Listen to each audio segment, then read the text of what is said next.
Hello, everybody. Hello, welcome to Saturday afternoon Viking Simulator. All right, I'm making some audio adjustments here. First time talking. Hi there. It's me, Hank. Welcome to the stream, twitch.tv/winners and losers, the only source for internet content. Thanks for tuning in. Going to be playing parts 42. Yeah, 42 through, I don't know. It's about 3:15 p.m. on a Saturday. So we got some hours ahead of us, so we'll see how far we get. I don't know. I mean, we'll see how, I don't know, maybe I'll quit at 6. Maybe I'll quit at 6:15. Something like that. Oh, it's about where I'm heading. I have no idea. We're just going to see where we end up.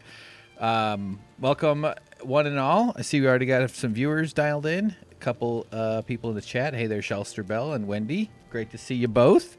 We might have James watching. He is in the hospital still, as you guys know. He can't see the chat on the phone, but he can see the stream. I just got a text from him. So, yeah. So he's on his phone watching. They didn't let him bring his iPad in because someone from Blade Runner 2049 would have stolen it. So I don't know if that's even what the premise of Blade Runner 2049. Probably. But luckily he can watch on his phone. They let him keep his phone. Because I guess you can keep that under your pillow next to your gun while you sleep. Because in hospitals in America, they give you a gun. Usually it's like a 9mm. They'll give you a 22 if you're, under the age of 12. But for the rest of us, they give you like a 9mm. You can request bigger, like 357s if you want, and really blow away some bad guys. But yeah, so it's a vital healthcare part. It's the only universal healthcare we get in America is free guns and free bullets. I think bullet wounds should be covered by the Constitution. Shouldn't there just be a little spot in the Constitution that says, like, the Second Amendment Healthcare Act, that if you get a bullet wound because of the Constitution, you should get free treatment for the hole and shrapnel removal from your body? All right, that's it. There you go. They're just pissed off everybody on here who's pro bullet hole. It is annoying that you... Okay, but why am I acting like that's a thing in my life right now? So yeah, you guys could... James can't see the chat, I don't think, unless there's something else he could do on his phone and he might figure out. But Shelster Bell says, hugs to James. And Wendy says, glad to hear you're doing well, James. And, oh, Shelster Bell's Canadian. Well, aren't you lucky? Free bullet hole care. Free axe wound care for the fucking Canucks. Now, you guys got to pay sometimes. It's a lot better up there than down here. I'm quite certain. Even if it's not perfect, because it's not perfect anywhere. Certainly not. America actually helps other countries keep their decent healthcare systems crappy or only decent, because you can always point at America and be like, oh, at least we're not as fucked up as those dumbasses down. Like, there's like the trash house down the street that you go like, well, at least we're not as fucking nuts as they. The cops are there every night. Look at all the Camaros they have growing on their front lawn. Don't be like them, kids. Don't be like them. Sorry. That's my Canadian impression. And that's hack. And I'm sorry. I apologize. Good. Good. Don't worry. I like the Canadians. I've never been to a Canadian city. I've only been to Manitoba a few times to go fishing, to slaughter the local wildlife that are underwater. And boy, it's a lot better underwater slaughtering up in Canada than it is in Wisconsin. That is for sure. Especially if you suck at fishing. The further north you go, up into those Canadian hinterlands, the easier it is for bad fishermen to catch fish. So that's why it's nice. I've only been up a few times. It's a bit of a haul. 5 or 6 hours north of the border, north of Minnesota. Boy, what a wild world. And by the way, did you know that most of the Canada is owned by the fucking Queen of England or something like that? Like the royal family owns, or maybe it's the Queen of England Inc., the church. I don't have any idea. But they own like a measurable percentage of the world. And much of it is like Canada, I guess. Canada's not yet fully... You guys don't have to just steal it. You've already stolen it. They can't come get it. Just take the land. I know it's complicated. The Queen's on the Canadian money. Goofy. Weird to American sensibilities. But we have a slave-owning, human trafficking, child kidnapping monster on our money. Like our dollar bill, George Washington. We have some bad people on our money. Men who, like, were racist monsters who hurt children and families. So that's our money. So who am I to judge that the queen is on the Canadian loonies and toonies? Just make the loon your queen. Make the loon your queen. Here, you want me to start? Here you go. Okay, working on it. Hold on.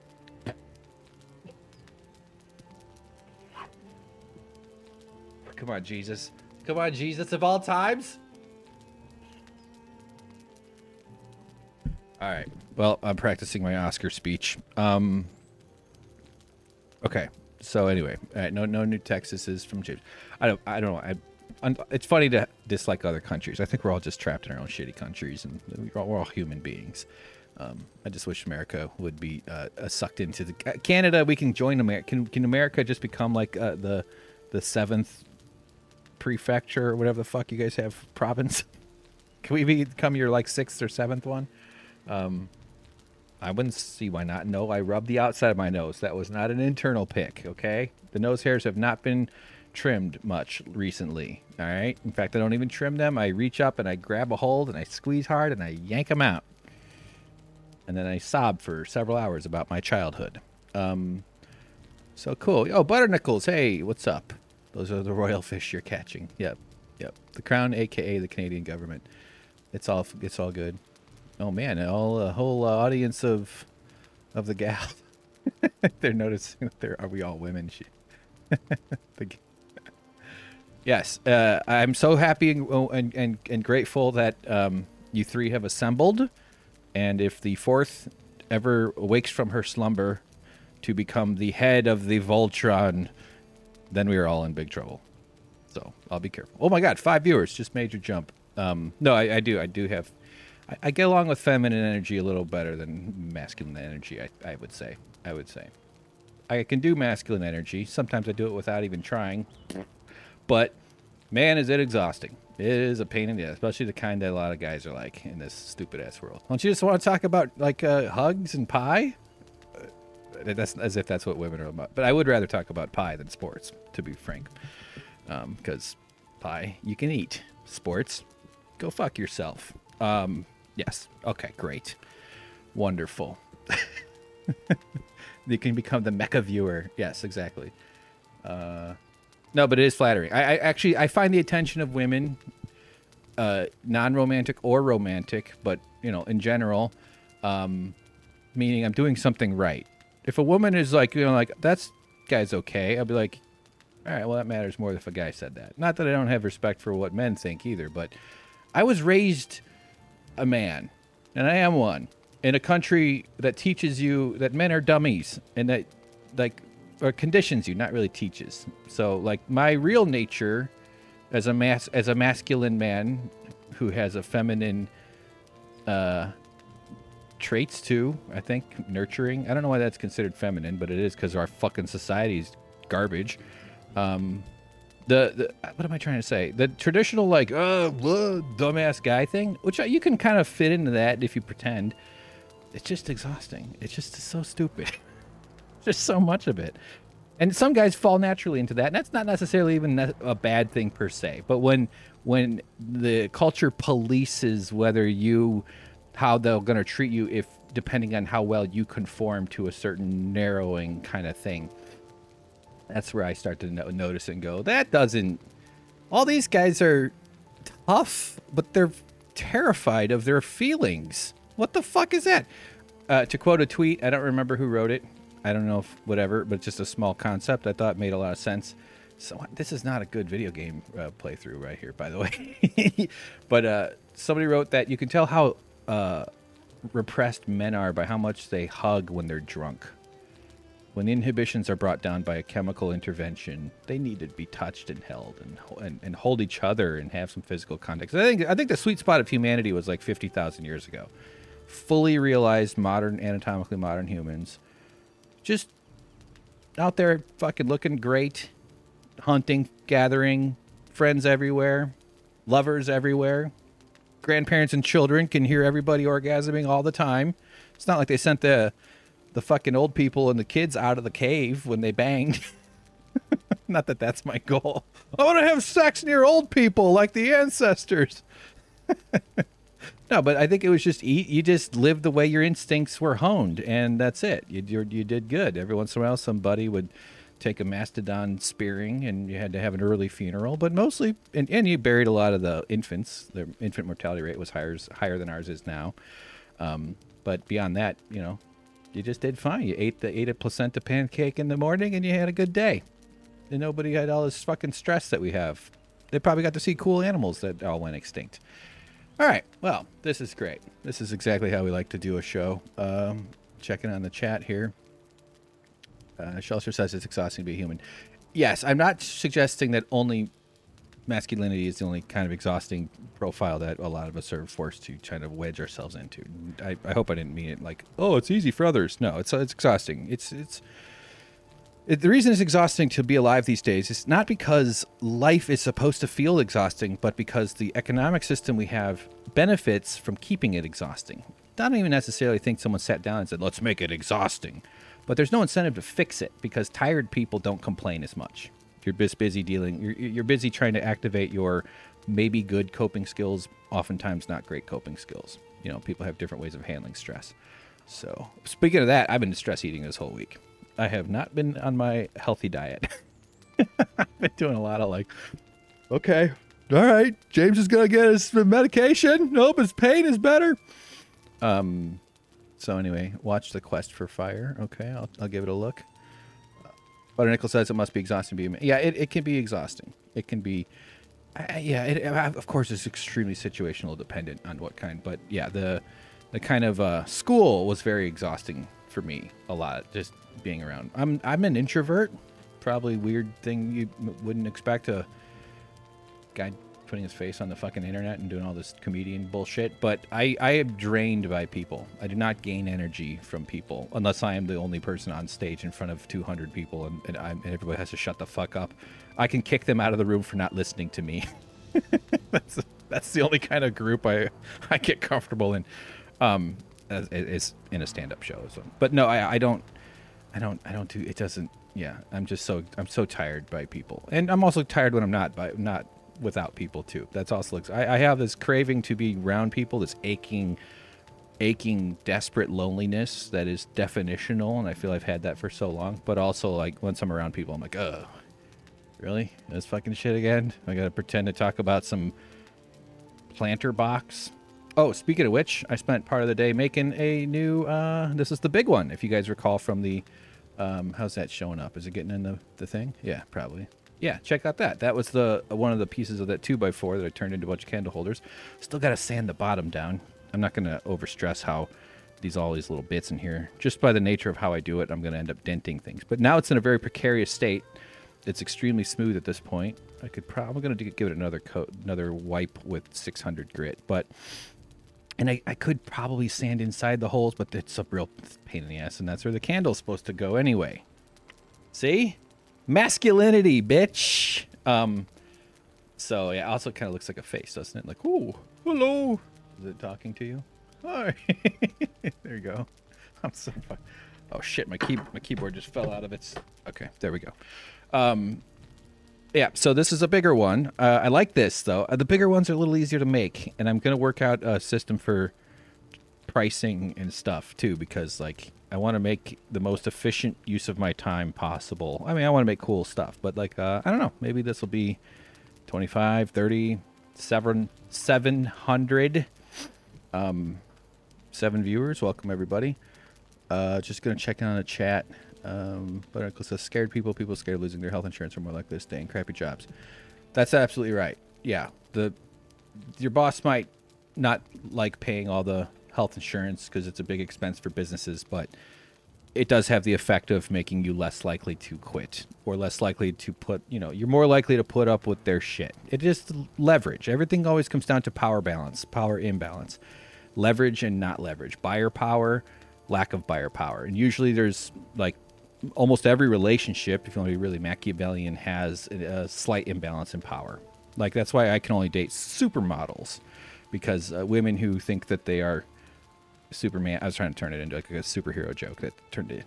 Not even. No, not quite. I am funny enough to date out of my league. I think that is true. That's Okay, what the fuck? Yeah, but yeah, no, you stress. It's called the precariat. They don't want you to be comfortable because what else do comfortable people do? They quit their jobs and they start a business. That's what I'm doing with my time, at least. That's what I'm trying to do. If you can, you'd have a world full of like smaller businesses, and it'd be just a lot more 100,000-aires in the world, and a lot fewer billionaires. So, oh my God, how could you? Well, no, that would be terrible. So anyway, all right. Shelster's also drained. You can sing or act. Yeah, I know it's weird, isn't it? You have that performer thing, but also like. I'm much more tired by just like a small 2-minute conversation about nonsense. I was at this party and like this dinner thing, and they were passing around pictures on the phone of like this guy's backyard that he had redone the rocks, and it's like kind of stuff I kind of like design and house design, but it was just so banal, and I was just sitting there. I almost had a meltdown. I would rather talk about how you want to die.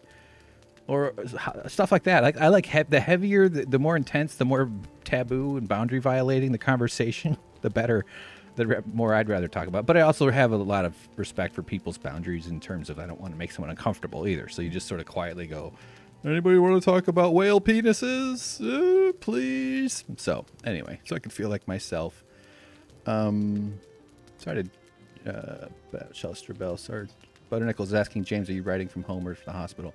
If he is, I didn't see if he wrote in there. Oh, he is in there. He did say hello, but he got the app installed. Okay, cool. I can answer that question. He's in the hospital still. Might get out tomorrow. Hopefully not, because I got dirt all over the apartment. I really got to clean this place up. I've been having the time of my life. No. Okay. All right. Well, you guys got nice stuff. Canada's all good. Everybody's good. Everybody's good. Everything's fine. We're all going to be fine. You guys are okay. Wendy's looking for a Canadian husband. CanadianHusband.com. Promo code Hank. Come on, do it. All right, that's enough of the pre-ramble. I've been chatting, rambling, and we're gonna. Oh no, lightning! Oh no.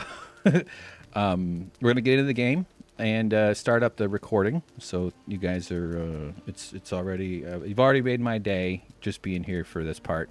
And I think it's fucking great that James is feeling good enough to check it out on it from his hospital bed, from where he is enduring a Kafka-esque murder suffer. I don't even know if Kafka is the right literary reference for this, but he is enduring a Last of the Mohicans-esque suffering that we can all, it's the only other book I could think of at the moment. Let's play the game, guys. Part 42, official. I'm changing. Oh, shit. Oops, I just changed it to part. Thanks for being patient if you aren't looking for me to just be the rambly dumbass that I am. Move my monitor a little bit so I can see it. Okay. And we'll feed the shrimp in a little stretch, too. They're probably a little hungry. I'm going to move my monitor thingy over here so I can keep track of the broadcast. It hurts James to breathe, but he found an arm position. You can't see, but you can hear. Okay. Well, you know when I'm fighting a troll because you'll hear me going.